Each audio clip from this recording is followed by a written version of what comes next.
So hello guys, welcome back to the new video of Tech Yorker. In this video, I will guide you with how you can draw and color with your S Pen. So you can use the Samsung Notes app to make the drawing.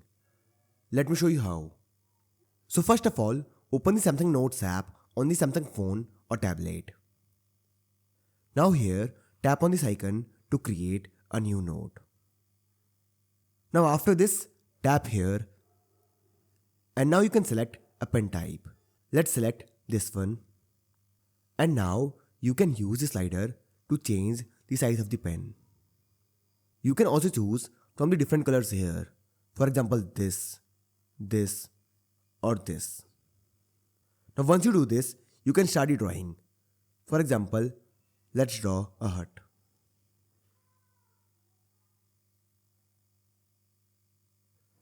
Let's draw a sun.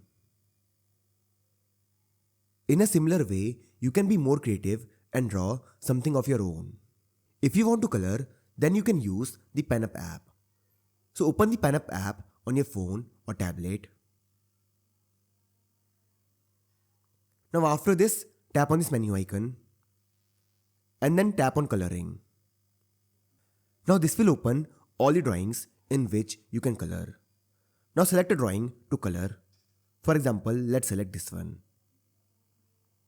Now here tap on Start Coloring. And now you can start coloring the drawing. From here, select a pen. For example, let's select this one. You can change the size from the slider, like this. After this, select the color. You can select from this default color or tap here to choose from the spectrum. So let's select green color first. And now start coloring like this. Fill the color properly. In a similar way, you can color the whole drawing. So this is how you can draw and color with your S Pen. So I hope you find this video useful. And if you do, then don't forget to like this video and subscribe our channel.